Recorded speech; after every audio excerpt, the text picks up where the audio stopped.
Hello and welcome to today's episode of Utterance. Before we proceed, I should remind you to hit the bell icon and click on the like button to promote sincere content. Today we have with us Janghaolun Haokip from Kholep Village located at Manipur. He has graduated with psychology and is a student of theology at present.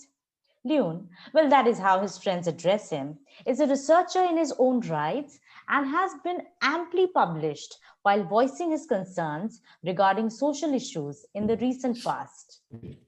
And today, he will be discussing a very intriguing topic with us on the forum. Unfortunately, there are innumerable stereotypes prevalent in India about the people from the Northeast, which include the states of Assam, Arunachal Pradesh, Manipur, Meghalaya, Mizoram, Nagaland, Sikkim, and Tripura. Most Indians have little knowledge about this region, its history, and its inhabitants. Let's open our discussion today and seek answers from Leon for a few relevant questions. Leon, not every Northeastern Indian knows Hindi, and that results in them facing problems like hailing autos or even instructing cab drivers to reach the desired destination when they change location owing to work or studies. You have stayed in Delhi while graduating. Tell your viewers today, why does this happen and what can we learn to make things easier for our fellow brethren? Before I answer that, thank you so much, my friend, for the beautiful introduction and this beautiful privilege. And yes, there are several problems that has been faced. And to your questions, I think it's primarily the diversity that we have in India. And I think this is, of course, a common problem that is faced everywhere because of the diversity that is in India, that we have in India. I think not only in Delhi do we face this kind of problems, even in our own state, even in Manipur, we are facing these kinds of problems. Yes, and since that is the case, and since we are contextually talking about Delhi, and I think the best solution for us is to be able to interact with the people, to try to interact more with the people so that you can learn more about the culture, the language, and everything. So I think the best solution is to interact, friendly interact with more people so that we can get to know each other better. And so you are introduced to the language, so you explore the language. And I think to interact is the best solution that we have. Okay. Well, correctly explained, many Northeastern citizens have been victims of humiliation as well as homogenization. Such situations can lead to an intense psychological crisis in the minds of the students who leave their homes to study outside. People are often treated as an outsider and their very identities get altered. Tell us about the name calling phenomena and using terms to denote the Northeastern people that they find offensive. Elaborate on the harm it's perpetuating. Yes, I've stayed for more than 6 years in Delhi, and I've been through a lot of name calling myself. For sometimes, for example, I've been called a chinky, I've been called a small guy, I've been called a small boy. I've been through a lot of name calling. So, people might think that they are simply having fun. So, for example, when they're name calling each others, they think that they're just simply having fun without realizing what the other side of the problem. I mean, when they name call others, they do not really realize the harm that it causes to the other people. So when people call you names, the first thing that comes to mind is that they don't like you.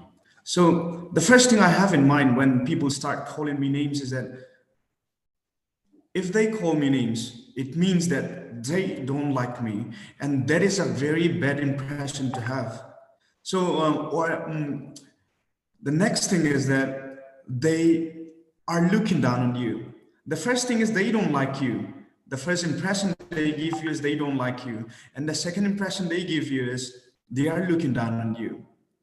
So in short, it is telling you that you don't belong in that place. Like when people call you names, like when Northeasterners are coming to Delhi or any other major cities, and they have been called names like Chinky, Small Thai, or whatever it is telling them, it is indirectly or directly telling them that they don't belong in that place. So just with that, this is also my answer, but I just want to put a simple question. So, what am I if I am called an outsider in my own home? So, what am I? So, if you call me, if you come to my own home and you call me an outsider, how will I accept that? So, that is a very relevant question to every Northeasterner. So, I think that every other Indian also have to retrospect on that question. The treatment meted out to this region echoes the treatment which India faced by the Europeans in the global arena, referred to as uncivilized, underdeveloped, erotic, mystic, and oriental. India has always been sidelined and referred to as the third world. And similarly, the Indian population, media, and politics underrates, marginalizes, and treats your region as the third world of the country. Yes. Verbal, verbal abuse, eve teasing, and harassment of Northeasterners because how they choose to dress up or live their life is another important issue. Do you have any examples to share and propose solutions to handle the crisis?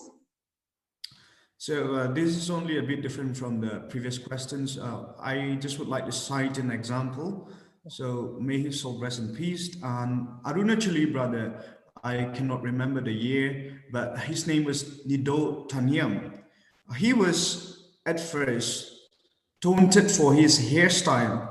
So he was taunted for his hairstyle and later beaten to death because he protested against the taunting.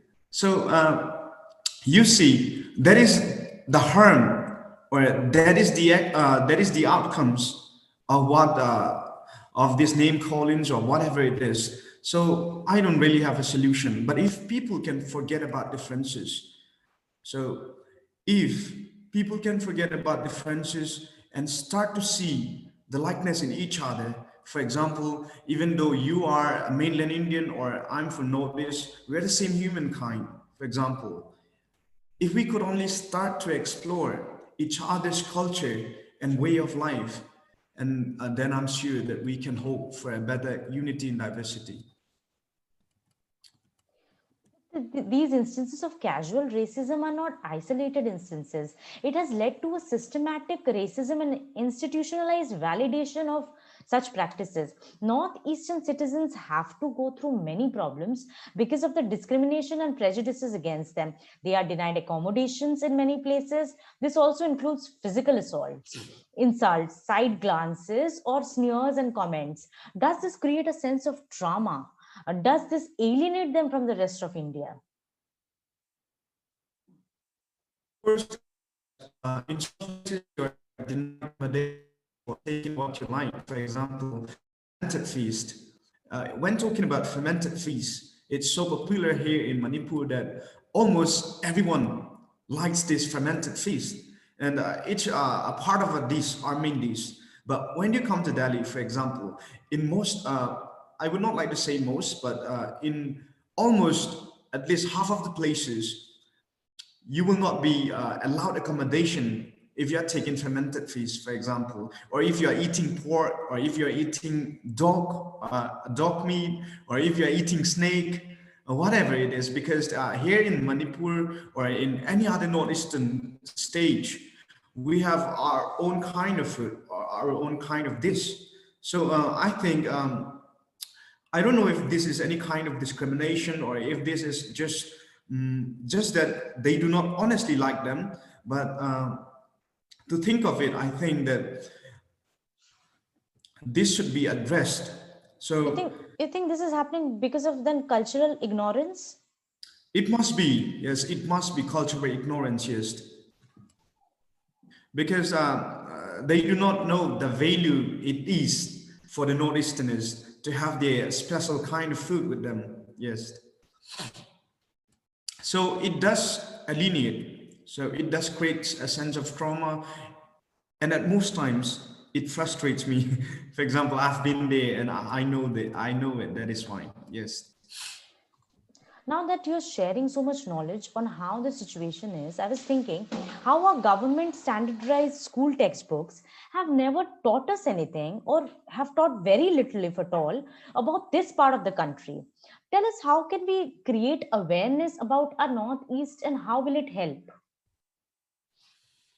That is, I think, thank you for asking that question. That is, I think, very relevant for us. Mhm. So you see, like, even at Delhi, Delhi is the capital city, right? So even at Delhi, there are, this is not a particular instant, but people are asking us, where do you come from? For example, I come from Manipur, I come from Nagaland, I come from Mizoram. Right. And they'll be asking you next, where's Mizoram? Is it in China? Is it in Japan? So they'll be asking you such silly questions. And I think that is because we do not take enough steps to introduce the Northeasterners, the Northeast states to the Zone. rest of India. So like we have all the NCRT text, or we Right. have other textbooks, school curriculum, True. and until so far, there are very little of the history and culture of the Northeastern stage. True. And I think this is a very grave problem for India. I mean, for us and also India in as a whole, it is a very grave problem that we're facing. And I think it is very necessary for the government to introduce the culture, the history, the lifestyle of these people, so that the rest of India can get to learn about them, and they can get to learn their culture, their way of life, so that this alienation or taunting or name calling would stop.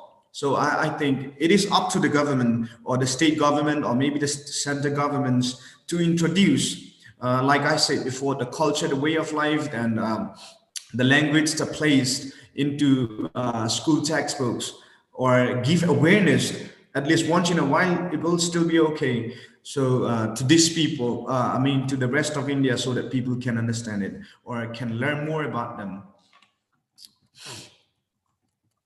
True. Racism and discrimination against your people also exist in the workforce.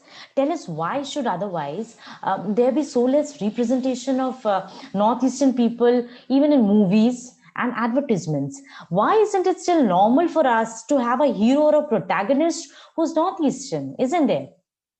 Yes, yes, of course. This is an entirely new question, I think. Even you see, not only the Northeastern stage, not only people from the Northeastern stage, but even from the mainland Indians, or even the Mumbaikars, or whoever it is, even from the South Indian. There are a lot of other people who are not into the film industry, or who have been trying, but they cannot get into the industry. Let's say we don't really know what the problem is, but let's say there is nepotism inside the industry, or whatever other people might call it. So about this question about Northeasterners not being in films or not being in the cinema industry, I think this is an entirely new question to me. I haven't even thought of this question. But of course, if people like us, or if people like you keep asking this kind of questions, I think then maybe Change someday would. people, yes, someday we can hope of people getting introduced, or the Northeasterners being a hero or a heroine in a cinema, which True. becomes yeah, I think so. Do We you have think to. there's a very less representation of Northeastern people, even in a normal business corporate scenario? Do you think it is like that? Yes, I think it is like that too. And why would that be? Do you think it has also something to do with discrimination as well? It might not entirely be because of discrimination, or it might be the lack of experience, or the lack of or Okay. the Northeasterners not trying to explore the field, or it could be both ways. Because of the Because trauma, you think, by the age when they are probably, when they reach the age of working, they get alienated so much due to all these humiliation, due to the cultural ignorance of the people, that they stop trying at all again to come to the mainland and maybe try to get incorporated. I think as of now, we have a lot of Northeasterners working in different cities in India. Like if you say Mumbai, they are Northeasterners. If you say Delhi, they are Northeasterners. If you say, like, for example, Hyderabad, they are Northeasterners. Yes. Bangalore or Pune, they are there, of course. And I think this is just, I think we are lacking in trying to explore the opportunities that we can have. Or it must also be because, like we said before, discrimination, people are afraid of being discriminated or being sidelined, or people are afraid of being, for example, people are afraid of not being given enough opportunities Right. like the rest of the people or the rest of the people in the team. For Right. example, if you're working with 6 people and it's like those 6 people will have more opportunities than you. So it must be because of fear. Like you are a Northeasterner, and you cannot have a high position in this corporates, that you do not really have a place and they are not your people. And I think it basically is because such, I don't know how much we are trying, but I think it is because I think it might be, not it is, but it might be because of the fear of discrimination, the fear the fear of not having a sense of belongingness. I think that must be the problem. Okay. Well, it was wonderful to learn so much from you today. As you highlighted, racism does exist in this country right from the individual level. It's time we take a long, Yes, of hard course. look at the way we treat the marginalized groups and pay attention to their unique struggles. I guess it's a problem everywhere in India, as you said, Leon.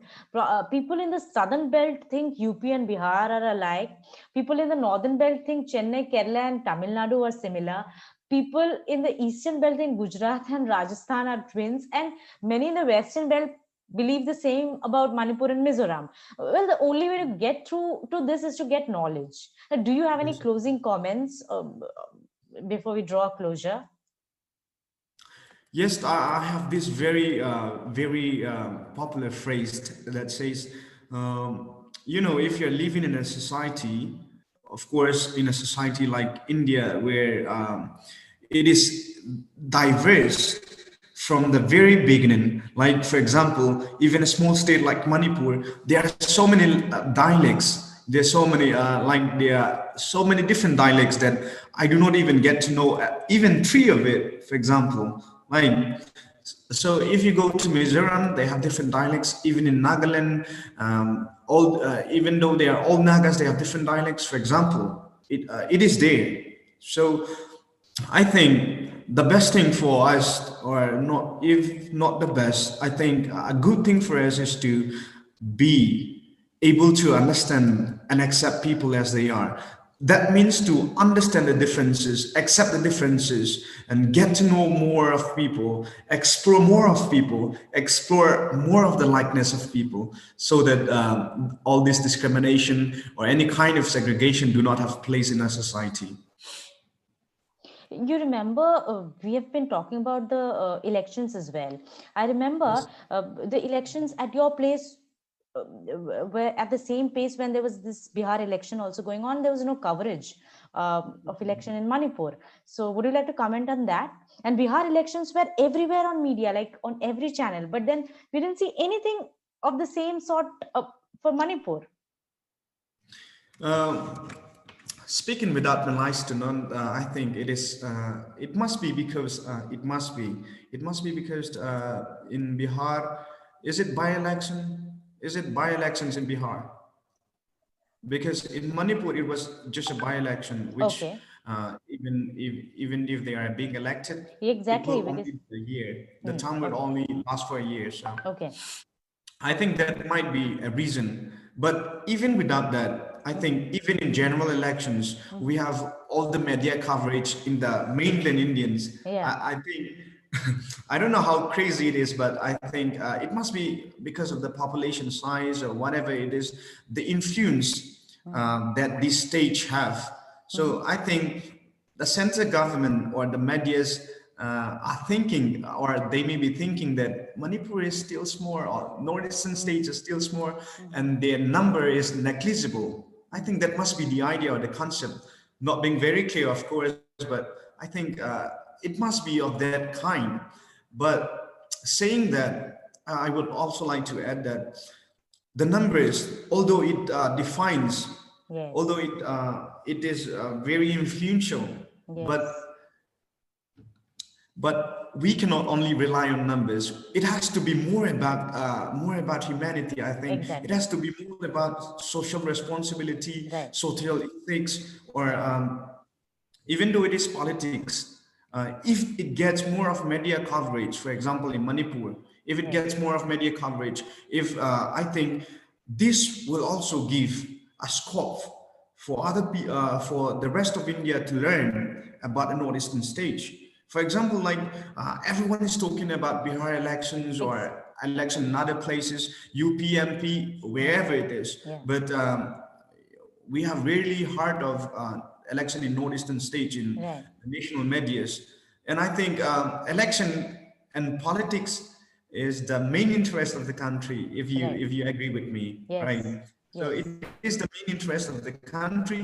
So if you introduce, for example, the election or the politics in northeastern stage, I think then people will get to learn more about this stage, and people will get to know what's happening in this stage. People will get to know where it is situated, or at least they can realize that, for example, Manipur is in northeastern India, or let's say Meghalaya is northeastern India. it is it is very crazy, for example, when you tell them that you are from Manipur, and they do not know where Manipur is, for example. So if you get more of media attention, even in politics, True. where people or most people are interested in, I True. think that you can introduce True. northeastern states to the rest of India. True. Well, thank you, Loon, for sharing knowledge that enlightened us in many ways today. It was lovely talking to you. Thank you. Thank you.